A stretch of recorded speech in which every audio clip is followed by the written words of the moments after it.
Sveiki, mylėjai, susitinkame YouTube kanale Taro gyvenimo ir meilė ir aš Jolanta ir mes tęsime mūsų Taro prognozę ateinančiai darbo savaitai. Na ir dabar pasižiūrėsime likusius 6 ženkliukus nuo svarstyklių iki žuvų. Prieš tai pažiūrėjome nuo avino iki mergelių. Taigi, mylėjai, na kągi, ir pasižiūrėkime darbo savaitę 2025 metų. Nuo gruodžio 15 iki gruodžio 19 dienos. Pasižiūrėkime, kasgi mūsų laukia paskutinę darbų savaitę. Jau kitą savaitę tarpušventis, na ir bus tokie tik malonūs darbai. Arba tie, kas liko iš nemalonių darbų. Gerai, mėliai, svarstyklės. Taigi jūsų savaitė, koks pozityvas, kas čia tokio, į ką atkreipti dėmesio tokio, ne ką atkreipti, bet koks negatyvas ir kas į ką atkreipti dėmesį, ar ne? Gerai, mėlyje, na ir koks siurprizas geras laukia skorpionų. Mėly skorpionai, jūsų savaitė. Na, šauliai, kaip jūs čia ką? Pasižiūrėkime. Šauliukai. Jūsų pozityvas, negatyvas ir į ką atkreipti dėmesį šauliams. Dabar jau žiūrime mūsų ožiaragius. Ožiaragiai, jūsų savaitėlė. Savaitė, labai rimta savaitė, čia jau ne savaitėlė, negatyvas ir į ką atkreipti dėmesį. Vandeniai, jūsų reikalai ateinančią savaitę, gerieji reikalai, tokie reikalai, kuriuos reikia padaryti. Nu, čia 2 kortus noriu, ne? Na, paimsime vieną, kuriuos reikia padaryti ir į ką atkreipti dėmesį vandeniams. Tuoj pasižiūrėsime, ką tai, nu jau čia tikrai nori eiti, vadinasi, vandeniai tokia jūsų karma. Taigi žiūrime dabar žuvis, mielosios žuvys ir jūsų savaitė ateinančioji, pozityvas, koks pas mus yra negatyvas, jeigu toks yra, nors mes čia nelabai jo norime ir į ką atkreipti dėmesį. Gerai, mėlyje, nagi ir dabar žiūrėsime, kas čia šitiems 6 ženkliukams, mūsų, imperatorius, mūsų valdos, mūsų įgaliojimo ribos, mes norėtume atsipalaiduoti, bet nepavyks, norėtume kažkaip jau atleisti vadeles, bet nepavyks, turėsite reikalus tvarkyti valdiškose įstaigose, turėsite prisimti atsakomybę ir taip pat valdyti savo imperiją teisingai ir taip jau visapusiškai, nepaleisti vadelių iš savo rankų jokių būdų. Ir nelabai kas čia jums padės šituo klausimu. Svarstyklės, jūsų savaitė. Koks pozityvas? Nu, labai puiku, svarstyklėm pozityvas tikrai yra. Gausite pinigėlį, gausite dovanas, gausite kažką užtarnauto, jūs dirbote, gerai pasirodėte, svarstyklės, jūs tai gausite. Kažkokia pentaklių karalienė prie pinigo, gali būti jūsų bosė, gali būti jūsų draugė, jūsų mama, jūsų sesuo, jūsų draugė arba jūsų darbdavė, kuri kažkaip truputėlį išsidosnins, sakykime, dosniai jūs kažkaip pamalonins, paglobos, padovanos jums kažką tokio materialaus. Ne tik dvasiško, bet ir materialaus. Svarstyklių vaikinukai, tai į pozityvą jums krenta tokia moteris, jūsų tikriausiai žmona, arba jūsų mylimoji, arba jūsų ta ilgametė draugė, tiesiog jūsų draugė, jūsų pora, kuri jūs tikriausiai atkreips jūs dėmesį ir jūs suprasite, kad šita moteris yra jūsų moteris ir ji valdo visus 4 jūsų namų kampus. Ir ji atsakinga už viską. Taigi, mergaitės, labai gera savaitė prie pinigo, prie pirkinių, prie dovanų, prie rūpesčio savo artimaisiais ir pačia savimi. Jūs čia viską suspėsite, svarstyklės. Į negatyvą krenta emocijos, kad kažkokie tokie prisiminimai, tokios emocijos, ten su kažkuo kažkada, na, jūs čia norite pasirodyti stabilia dama, tokia, žinote, tvarkančia reikalus, taip jau, sakykime, dalykiškai, pragmatiškai, bet emocijos jums viršų. Tai svarstyklės, žiūrėkite su tom emocijom, kažkoks susitikimas su žmogum, kažkokia kompanija, kažkas malonaus iš praeities ir tai tiesiog jūs privers emocionuoti ir į ką atkreipti dėmesį, kad vis dėlto šaltas protas nugalės. Neleiskite savo nugrimsti sentimentus. Manyčiau, kad jūs neleisite savo pajusti tų sentimentų, to ryšio, tos meilės. Kažkaip įsijungs jūsų ta svarstykliškoji pusė ir jūs tiesiog logiškai viską apmąstysite. Buvo gerai, bet šiuo metu mes esame kontra, mes esame išsiaiškinę santykius, mes esame pasirašę kontraktus ir mes čia bendraujame tik dalykiškai arba apie reikalą. Na tai va, taip va, jūs norėsite meilės, galbūt kažkas tai su savo pora, o mergina sakys, kad tu ką čia dabar peršiesi man ar ne, ar tu man padėjai, ar finansiškai, ar tu man kažką pagelbėjai, na gali būti toks pokalbis, tiesiog pokalbis, kuris jūs išves iš pusiausvyros, o taip galiu pasakyti, va vaikinukai. Į pozityvą jums krenta stabili dama, jūs antra pusė, bet jūs išves iš pusiausvyros, bus daug emocijų, nes bus aštrus pokalbis, va kažkoks toks ir tai neša aiškumą, kaip jūs toliau, kaip jūs čia toliau. Gali būti, kad tos emocijos tuo ir pasibaigs, tuo sprendimu, va taip gali būti. Kažkam pinigėliai ir kažkam pokalbis, kažkam dokumentų pasirašymas, o kažkam gali būti tiesiog konfliktas šeimoje ir senų nuoskaudų prisiminimas. Va taip. Gerai, mėlyje, na dabar jau žiūrime skorpionai. Kas pas jūs? Skorpionas yra supykęs. Skorpionas yra supykęs, nes jis kažkur turėjo važiuoti, eiti dalyvauti ir niekas jo nepakvietė, arba jo tiesiog ten nebus. Na, į pozityvą kas? Skorpionai, kas čia gali būti pozityva? Kad jūs kaip specialistas atliksite tuos darbus, kurie jums pavesti. Kas nuo jūsų priklauso, jūs tai padarysite. Jūs čia galite būti ir statybininkas, ir santechnikas, ir kas tik nori, kirpėjas, jūsų pareigos čia bus atliktos. Dar į pozityvą krenta, jeigu jums reikia tokio žmogaus pagalbos specialisto, tai jūs jį gausite skorpioną ateinančią savaitę. Ir tas žmogus jums atliks tokius darbus, kurių jūs prašote, kurių jums reikia. Va, tai bus labai puiku. Toks žmogus specialistas, jis išmano savo reikalą skorpionai ir jums padės, kažkaip jisai jūsų aplinkoje sudalyvaus.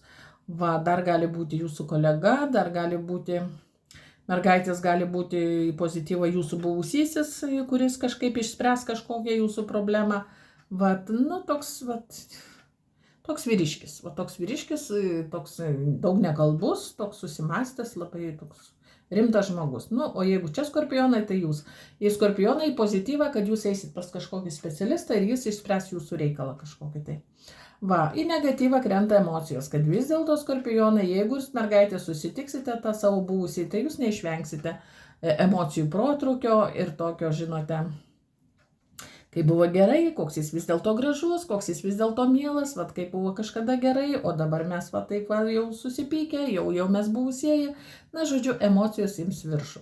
Jūs norėsite pasirodyti šalti ir abejingi, bet nepavyks, vat emocijos tos tokios. Dar gali būti išgirsite žinią apie kelionę, apie kažkokį susibūrimą, apie kažkokį susiejimą ir ten tiesiog arba jūs negalėsite dalyvauti, arba jūsų ten nepakvies, vat kažkas tokio, tokia žinia apie kažkokius malonius dalykus. Va, o gal tiesiog į negatyvą kas dar gali būti? Nu, tas taurių riteris. Kažkoks kurjeris atveš, kažką reikia susimokėti, galbūt kažką užsakėte, va, ir dabar tik atvažiuos, tai reikia susimokėti, arba kažką tai padaryti, kažkur važiuoti, atsimti kokią tai siuntą. Na, va, į negatyvą kažkokį reikalą reikia sutvarkyti, kurio nepavyks sutvarkyti, tarkim, su šypsena, su gera nuotaika, nu, nepavyks prasisukti lengvai, prasisukti nepavyks. Reikės kreiptis į specialistą arba tiesiog, va, taip, va, reikalus tvarkyti valdiško įstaigų dar kažką. Nu, į ką atkreipti dėmesį? Nu, kad jums galbūt toks tikrai buvusysis pasisiūlys į draugus ir jūs sakysit, ačiū, nereikia. Vat ačiū, nebereikia. Vat ačiū, nebereikia. Vat kažkokie jausmai dar kažkam rusena širdelėje, bet jūs neimsite šito šanso, sakysite, ačiū sotus, mes jau ten buvome, mes jau tai matėme ir šiuo metu man tai netinka. Vat kažkoks toksai dalykas. Dar gali būti pakvietimas į kokį tai darbo vakarėlį ir jūs atsisakysite, negaliu, sveikata, darbas, pareigos neleidžia, arba aš esu tiesiog vienišas ir aš netinku jūsų kompanijai. Nu, va taip gali būti. Nu, kažko skorpionai atsisakys, kažkas jiems netinka, kažkas juos nuvils, kažkas jūs vis dėlto... Na, čia viskas apie emocijas, apie tai, kad buvo ryšys, norisi ryšio, bet ne tokio, ne su tuo ir ne dabar. Būtų buvę gerai tada, kada buvo laikas. Dabar jau kaip ir nebe laikas. Tiems tokiems emociniams ryšiams. Šauliai, nu, vat, dar viena nusiminusio, nusivylusio žmogaus korta. Šauliai, ne, nu į pozityvą kas vis dėlto.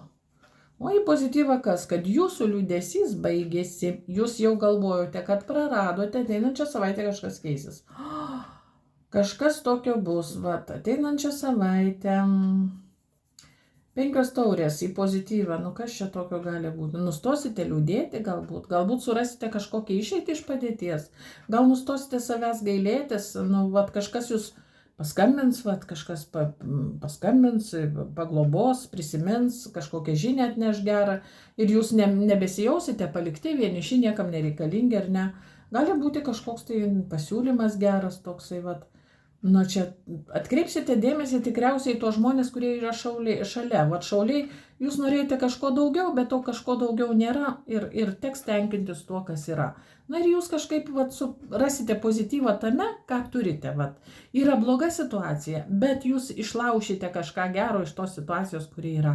Sakysite, nu nėra taip viskas blogai, nu aš dar galiu kreiptis į tą, aš dar, jeigu man sveikata bloga, aš dar paeinu, aš dar vaikštau, kažkam yra blogiau, aš ten skiriuosi, arba aš esu vieniša ar ne, ar vienišas. Nu, tai kiti žmonės nei to neturi, nei tokios patirties neturi, ar ne.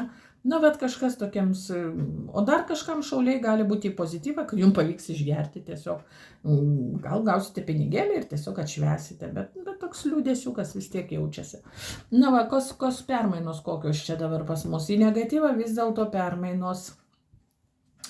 Nu, labai rimtos permainos šauliai, čia gali būti viskas, ne, ką atkreipti dėmesį į pajamas, kad vis dėlto į pajamas, į uždarbį, į transportą atkreipti dėmesį, šauliai, kas vairuojate, atkreipkite dėmesį į permainas, į transportą atkreipkite dėmesį, kas vairuojate. Gali būti kažkas susijęs su transportu, koks tai gedimas, avarija, pirkimas, pardavimas. Gali būti pardavimas, atsisveikinimas su transportu, atsisveikinimas su stabiliomis pajamomis, atsisveikinimas su verslu, kažkas keisis ateinančią savaitę. Šauliai, tai jūsų gimtadieniai, vėlyvieji šauliai baigia švęsti savo gimtadienius ir, kaip sakoma, kaip toj Butkutės dainoje, žmogus brangiausias į šventę neateis, ar ne? Tai čia iš serijos, jūs kažko laukite, bet to neįvyko. Permainos tokios, kad tas brangiausias žmogus į šventę neatėjo arba neateis. Nu tai žinot, tai pozityva, kad jūs vis dėlto suprasite galutinai, kad čia gaudyti jau nėra ką. Šitoj pelkėje gaudyti nebėra ką. Žmogus nesuprato, žmogus pasišalino, išjojo kažkur kitur, jisai savo resursą neša kažkur kitur, uždirba pinigus kažkam kitam arba tik savo. Na, žodžiu, ir ateis permainos negrįžtamai. Kažkam prasigros su santykiais, kažkam prasigros, kad jūs išeinate iš verslo, kažkam prasigros taip, kad jūs išeinate į pensiją, kažkas liūdina, bet sakys, ačiū Dievui, nebereiks dirbti arti, ne, iš blogos situacijos rasite gerą kažką. Svarbi ateinanti savaitė, kam su transportu susiję reikalai, kam su pinigais, kam su santykiais, kam su tokiu žmogum, kuris jums nešė stabilumą, jūs išlaikė, kažkaip tai, arba jūs išlaikėte kažkokį žmogų ir permainos, jau to daryti nebereikės. Na, kažkas tokio, kam su sveikata, net ir toj pelkėje, sakykime, tam liūdėsi, jūs rasite kažkokius tai prošvaistę, kažkas jums pagelbės. Į negatyvą, tai ta mirti žinote, kad kažkas vis dėlto negrįžtamai keisis, pasikeis negrįžtamai. Tokia situacija. Šauliukai, gerų vis dėlto jums gimtadienio ateinančios savaitės. O žeragiai, mėlėjai, galvos skausmas į pozityvą, kad nustosite jaudintis dėl to, kas jums kėlė stresą iki tol. Kažką pergyvenote, galvojate, kaip čia įsispręs reikalai, kaip čia ką, o įsispręs visai tinkamai. Į negatyvą krinta tai, kad jums reikės dėl kažko tai tarti, su kažkuo tai bandyti įrodyti, kad jūs čia dirbote, kad jūs čia atlikote tam tikrą darbą, įrodyti savo pranašumą, įrodyti savo teisėtumą, teisumą, savo konkurencingumą jums reikės įrodyti, jums reikės pasistengti dėl to, dėl kas jums kėlė stresą. Ir stresas išnyks. Į ką atkreipti dėmesį, kad tai pavyks, jums tą reikalą išspręsti pavyks. Dėl ko jūs nervinotės, šauliai, tai ne šauliai, o žeragiai, dėl ko nervinotės, tai tas reikalas jums pavyks išspręsti. Toks, išgirsite žinią, skambutį gausite, kad jūsų reikalas sprendžiamas, kad jums už tai jums sumokės, jums atsilygins, jums padėkos, jūs čia buvote geras specialistas, žodžiu taip, jūs jau galvojate, kad to nebebus, bet tai įvyks, ir tai jums kažkaip pagal likimą, pagal jūsų tokius nuopelnus, tai kaip jūs dirbote, kaip jūs atlikote savo pareigas, už tai jums bus ir atlyginta. Pasidėkime tą jėgą. Vandenė, čia buvo 2 kortos, į ką atkreipti dėmesį, tai tas 2 kortas ir pasiliksime, o pirmiausiai šitos. Į pozityvą 5 kardai, kad kažką nustosite pykti, ant kažko nustosite pykti vis dėlto, kažkoks konfliktas išsispręs ir jis pasibaigs galų gale. Kažkoks reikalas vandeniai pasibaigs, kas jums ėdė nervus, kėlė stresą, konfliktavote, kažkokios išdavystės, karo stovis toksai, nepasitenkinimas, va šitą pasibaigs, va jūsų pergalė, jūs švęsite pergalę, kažkaip jūs įrodysite, kad jūsų yra tiesa, jūsų pergalė ir vis dėlto tai pasibaigs, va toks konfliktas kažkoks, nepasidalinimas nuomonėmis, galbūt kažkas nepalaikė jūsų ir dabar jau tai išaiškės, tai bus jums nebesvarbu. Kažkaip jums tai taps nebesvarbu, va šitie jūsų įtampos, tie nervai jums nebesvarbu bus. Į negatyvą krenta, kad bus kažkas naujo, gali būti pokyčiai darbe, gali būti pokyčiai veikloje kažkokioj, gal nauja pažintis kažkokia, arba buvusysis, su kuriuo buvote konflikte, pasiūlys ranką ir širdį, ne tik tai, čia nei ranka, nei širdis, čia truputėlį žemiau mergaitės, tai va, o vaikinukai tai tikrai pasiūlysite kažką tokio uždegančio savo damai, galbūt buvo konfliktas, nepalaikymas vienas kito, nesupratimas buvo, o susitaikysite, ateinančią savaitę turėsite daug prieškalėdinės veiklos ir iš tikrųjų tai taps nebesvarbu.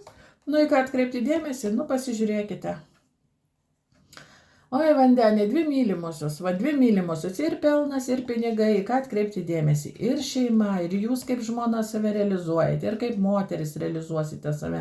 Ir šitam visam reikalė prisidės tokia moteris gimusi vandens ženkle. Kažkas naujo vandenės mergaitės, tai čia ne jūsų stichija, bet kažkas jums labai į pelną, į tokį gėrį, į grožį, jūsų,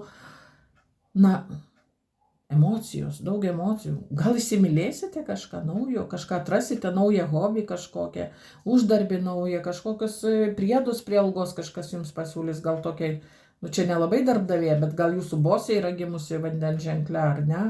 Draugė jūsų kažkokia dukra, gal kažką pasiūlys gražaus, vykstam ten, ar švenčiam kalėdas ten ir ten. Pasijusite ant bangos, vandenės mergaitės tikrai taip, o vandeniai tiesiog, užsidegsite, reikės kažką nuveikti tokios moters labui, kitaip negaliu pasakyti. Tai bus labai, jums svarbu bus moteriška kompanija, jeigu turite žmoną, tai jūs tikrai visą savo energiją turėsit skirti namų ruošai, namų puošybai, artimųjų globai, sakyčiau, dar tokių kortų vandenių situacijoje nebuvo. Atkreipkite dėmesį vandenį, kas tai gali būti. Tikrai jūsų aplinkoje figūruos tokia dama, kuri jums daug gero, kažkokio tokio labai daug gero jums atneš. Palikime tą imperatorį. Tegul vandenės mergaitės pasipuošia, o vaikinukai tegu atkreipia dėmesį pagaliau į savo damas, ar ne, į savo namų gerbūvį, grožį, į puošybą, į pirtelę, į kūno malonumus, ar ne, įvairius, į augimą, į pelną. Gausite kažkokį pelną. Mūsų mergaitės, žuvytės, koks jūsų reikalas čia. Ateinančią savaitę žuvytė bus labai įsižeidusi, pikta, dalykiška, apsikrausi dokumentais. Daug skambučių, daug kontaktų, daug pokalbių, daug dokumentų ir kartu karalienė, jokių emocijų. Jeigu čia tikriausiai visą savo emocijas atiduos žuvytė kažkokiam vandeniui arba gimusiam ten po vandenio ženklu arba jo Venera vandenyje, kažkas tokio. Ir žuvytė bus tiesiog be emocijų ateinančią savaitę mergaitės. Dar kažkam gali būti taip, daug reikalų valdiškose įstaigose ir jūs ten viską sutvarkysite. Gali būti, kad teks vykti. Tai pozityvas koks, kad jūs viską padarysite, tą, ką reikia, kas iš jūsų reikalaujama kaip iš dalykiškos moters, verslo moters ar ne, arba verslo žmogaus, vyrukai. Vyrukai irgi valdiškos įstaigose gali prasigroti toks dalykiškas pokalbis, susitikimas apie reikalus, dokumentai, parašai. Viskas čia yra apie tai, apie dokumentus, apie sprendimus, apie planą ateičiai, apie tai mes nutarėme ir niekaip kitaip. Kardų karalienė, ji tokia yra. Ir į negatyvą kas? Į negatyvą, kad reikės važiuoti, susitikti su žmonėmis, kažką gero padaryti, kažko būsite prašomi padaryti, teks važiuoti, susitikti, atlikti darbus ir šią savaitę reiks atlikti darbus. Į ką atkreipkite dėmesį? Atkreipkite dėmesį į detalės žuvys. Atkreipkite dėmesį, kad yra kažkokių sutartis pasirašant, atkreipkite dėmesį į smulkų šriftą. Atkreipkite dėmesį į savo kūno signalus, galbūt siunčia kažkokius, reikia galbūt tyrimo kažkokio. Dar gali būti vizitas arba kontaktavimas su gydytoju, išrašymas vaistų, procedūrų paskirimas, kažkas tokio. Dar atkreipkite dėmesį į žmogų, vyresnio amžiaus žmogų, tokį jau žilstelėjusią barzdą, tokį vienišį, tokį priekabų, tokį atsiskyrėlį, tokį vienišą žmogų, kurį tikriausiai sutiksite savo kelyje ateinančią savaitę. Taip. Na ir atkreipkite dėmesį į bendravimą su juo, į reikalus su tokiu žmogum. Galbūt jam reikia jūsų pagalbos. Į negatyvą krinta pagalba. Ir kažkaip arba jūsų statuso pasikeitimas. Jūs čia su kažkuo konflikte žuvytė. Ir išaiškės, kad vis dėlto tas konfliktas išsisems ir dėka jūsų išminties, jūsų tokio, atkreipkite dėmesį į išmintį, į protą ir nesielkite spontaniškai, nekirskite iš peties, protingai elkimės. Su visais reikalais ateinančią savaitę elgiamės atidžiai, protingai, išmintingai ir įsigiliname į detalės. Išklausome tokį žmogų, kuris atlėks ar ne galbūt su skandalais arba su kažkokia tokia energija ugningai, išklausome žmogų ir elgiamės išmintingai. Nekertame iš peties, neatsisakome, nenurėžime, bet išklausome žmogų, taip. Ir padedame, jeigu galime, sukontaktuojame. Tokia žada būti savaitė likusiems zodiako ženklams. Ačiū visiems mėlyjei, kad esate su manimi, aš su jumis, ir susitiksime netrukus. Ačiū visiems.